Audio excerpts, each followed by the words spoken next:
Everyone, good morning. कैसे हैं आप लोग? आशा करती हूँ आप लोग ठीक होंगे। मैं भी बिल्कुल ठीक हूँ। तो आज का ब्लॉग मेरा किचन से स्टार्ट हो रहा है। दाल मैंने चढ़ा दी है यहाँ पे और टाइम हो गया है 11:30 बज गए हैं। सो अभी मुझे सिर्फ दाल चावल थोड़ी सी रोटियाँ बनानी है। सब्जी देखती हूँ क्या है, जो होगा वो बना लूँगी। और पूजा करनी है क्योंकि आज नहाने में लेट हो गया है। अभी जस्ट नहा के आई हूँ और पीछे से भैया चिल्ला रहा है, पता नहीं क्यों चिल्ला रहा है। सो इग्नोर कर दीजिएगा। और चलो मैं पहले फटाफट से पूजा कर लेती हूँ, फिर आप लोगों से बात करती हूँ, है ना। वरना फिर बहुत लेट हो जाएगा, पूजा करने में भी लेट हो जाएगा। अभी भगवान लेटे हुए हैं, सो रहे हैं। मैं बैक कैमरे से दिखाऊंगी आपको। उनको उठाना भी है, फिर उनको नहलाना भी है और सारा काम करना है। और यहाँ पे मुझे नाश्ते में आज ये जो है समोसे और कचौरी लाए हैं, तो वो खाऊंगी मैं अभी पहले। लेकिन पूजा वगैरह कर लेती हूँ फिर खाऊंगी, क्योंकि जब तक भगवान भूखे बैठे रहते हैं तब तक मेरा मन नहीं करता कि मैं कुछ खाऊं। मजबूरी हो कुछ तो फिर बात अलग है, वरना फिर मैं कोशिश करती हूँ कि जब तक भगवान को नहला दूँ, उनको भोग न लगा दूँ, तब तक कुछ नहीं खाती हूँ मैं। और तो अभी पहले फटाफट से भगवान की पूजा कर दूँगी, नहला दूँगी, उनको भोग लगा दूँगी। फिर उसके बाद मैं खाना मतलब नाश्ता करूँगी। तब तक मेरी दाल में सीटी लग जाएगी और चावल भी पक जाएंगे। इतना काम हो जाएगा, मतलब साथ के साथ में सारा काम करती चली जाऊँगी। और आज है संडे, सो मॉर्निंग से मेरा ब्लॉग स्टार्ट हो रहा है। तो चलो मैं पूजा कर लेती हूँ पहले। यहाँ पे मैं चीला बना रही हूँ। मम्मी के यहाँ गई हुई थी, बैटर भाभी ने घोल दिया था और बस आ जाइए आप लोग भी खा लीजिए गर्मा गर्म चीला। और बस यहाँ पे मुझे थोड़ी सी कुछ बात भी करनी है, तो जो कि स्नैपी गर्ल नाम से एक चैनल है, सपना चौधरी का स्नैपी गर्ल नाम से एक चैनल है, और एक उनके हस्बैंड का भी चैनल था। कोविड में आप लोगों को पता है कि अच्छे लोगों का, बहुत से लोगों के घर बर्बाद हो गए हैं। किसी को अपनों की जान देनी पड़ी, किसी को पैसों से, हमारे हर तरीके से कोविड ने नुकसान ही किया है, कोई फ़ायदा नहीं किया है। सो उनके हस्बैंड है, जो कि स्नैपी गर्ल हैं, जो उनके हस्बैंड थे वो एक्सपायर हुए थे कोविड में। दोनों को कोविड था, लेकिन पति की हालत ज़्यादा सीरियस होने पे उनको वो एक्सपायर हो गए थे। आप लोगों को पता है मेरी देवरानी को भी कोविड हुआ था, बहुत ही सीरियस थी, लेकिन भगवान की कृपा से बच गई थी वो। तो जब स्नैपी गर्ल के हस्बैंड की डेथ हुई थी तब वो सिर्फ 21 साल की थी। अभी मतलब वो 22 साल की हुई हैं, 21 साल की होकर 22वीं में लगी हुई थी तब उनके हस्बैंड की डेथ हुई थी। और उनके 6 महीने की बेटी थी। तो उस टाइम ना मतलब बहुत ही ज़्यादा टूट गई थी। कोई भी इंसान होगा टूट ही जाएगा अंदर से। और फिर उनके परिवार वालों ने बहुत अच्छा डिसीजन लिया, जो कि उनके ससुराल वाले हैं, सभी लोगों की सहमति से। अभी उनकी 17 तारीख को शादी हो गई है उनके देवर से। तो बस ऐसे ही मंदिर में मांग भरवा दी गई है और मंगलसूत्र पहना दिया गया है। इस तरीके से शादी की है ताकि बच्ची को पिता मिल जाए। और अगर दूसरी जगह शादी करते तो बच्ची को वो प्यार नहीं मिलता है ना। कोई भी इंसान दूसरी की बेटी को प्यार नहीं दे सकता है, बेटे को। सो उनके देवर ने, उनकी फैमिली वालों ने बहुत अच्छा डिसीजन लिया है। आई होप हमारे देश के सारे जो कि ससुराल वाले हैं ऐसा डिसीजन लें, क्योंकि बहुत से लोगों की ज़िंदगी तबाह हो गई है। ऐसा नहीं है कि सिर्फ उनकी ही है, क्योंकि वो यूट्यूब पे है इसलिए उनकी पता चल गया। और बहुत से लोग हैं, लाखों लोग हैं जिनकी इस तरीके से ज़िंदगी बर्बाद हो गई। तो सब लोग ध्यान रखें। तो यहाँ पे ना मैं पोहा बना रही हूँ और मैं सुबह से और वो आई है दादी मेरी। हाँ, दादी अम्मा आई है इनकी। और हमने ना मटर छील के दे दिया, इसमें मटर डालेंगे क्योंकि अच्छा लगने लगता है हरा हरा सा। और लिपस्टिक मेरी निकल गई है, साड़ी रिमूव हो गई है। आज मैंने साड़ी वियर की थी, तो बाद में हो सकता है, बाद में दिखाऊंगी। इस वाली साड़ी को वियर किया था, फिरोजी वाली को। अंधेरा आ रहा है आज, पता नहीं क्यों इतना लाइट सा लग रहा है, बहुत ही ज़्यादा।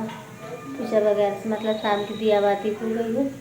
मैं पोहा बना लूँ फटाफट से, फिर आप लोगों से मिलूँगी। मैं भी कल सुबह मिलूँ या अभी मिलूँगी, ठीक है। क्योंकि मुझे पोहा बनाने के बाद तुरंत खाने की भी तैयारी करनी है। थोड़ी सी रोटियाँ बनानी है, थोड़ी सी सब्ज़ी बनाऊँगी आलू टमाटर की। सो मिलती हूँ थोड़ी देर से। सो फैमिली, कल से सीधा मैं अभी आप लोगों से मिल रही हूँ। कल आई थी मम्मी और मैं भी इस तरीके से लेटी हुई हूँ कंबल ओढ़ के, क्योंकि बहुत ज़्यादा ठंडी लग रही थी। वही मोजे पहन लूँगी, मोजे नहीं पहने क्योंकि काम के टाइम में मोजे पहनते नहीं बनते हैं। बर्तन वगैरह दो, कपड़े वो करने जाओ। सो तो हाँ, मैं बोल रही थी मम्मी आई थी कल दीदी को देखने के लिए, ज्योति दीदी को देखने के लिए, जो मेरी ननद को बेबी हुआ है, क्योंकि वो ऑपरेशन से हुआ है। आप लोगों को पता ही है, जिन्होंने ब्लॉग ना देखा वो देख सकते हैं जाके। इसलिए फिर वो दीदी मतलब मम्मी देखने के लिए आई हुई थी। अभी मैंने जस्ट नाश्ता बस किया है और खाने में बनाई है खिचड़ी। तो आप लोग लिप्स देख सकते हैं कितने एकदम से बिल्कुल वैसे हुए पड़े हैं ठंडी के कारण।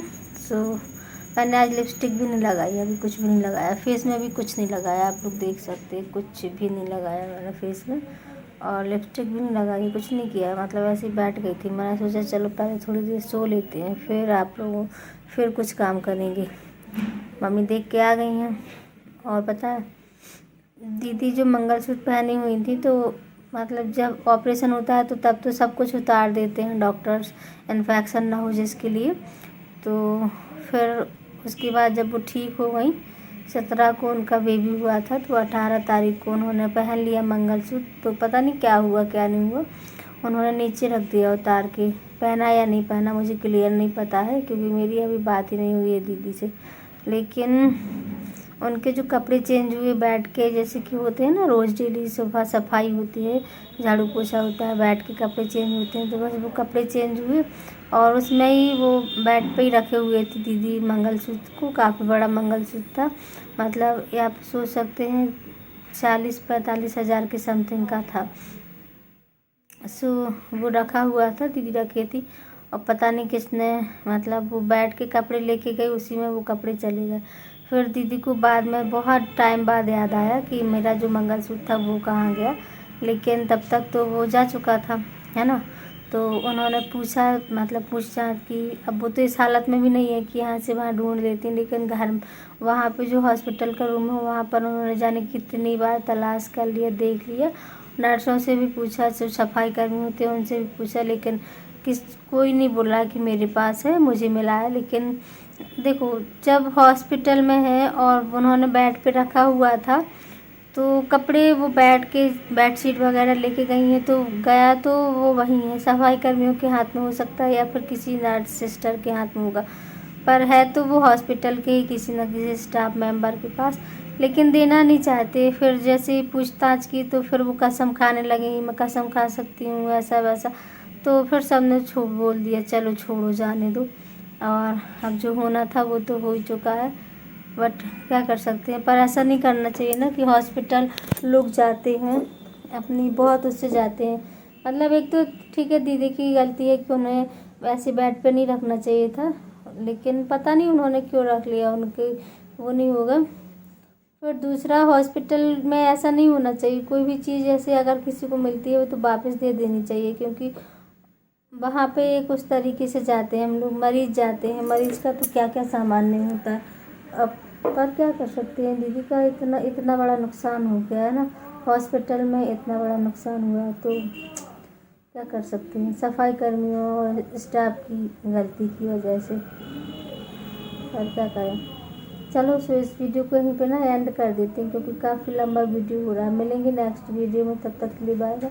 वीडियो थोड़ा भी अच्छा लगे तो लाइक कर दीजिएगा, क्योंकि लाइक करने में आप कंजूसी करते हो। एक बात और पूछनी थी मुझे, पता नहीं रोज़ कोई मेरी वीडियो में डिसलाइक दे के जाता है, बट कोई नहीं डिसलाइक देते हैं तो आप कम से कम एक व्यूज़ तो बढ़ाते हैं। डिसलाइक देने के लिए भी कम से कम 1-2 सेकंड का वीडियो तो देखते ही होंगे, तो उसमें भी डिसलाइक देते हो, है ना। तो कोई बात नहीं, जिनको लाइक करना है वो लाइक कर दीजिएगा, जिनको डिसलाइक करना है वो डिसलाइक कर दीजिएगा।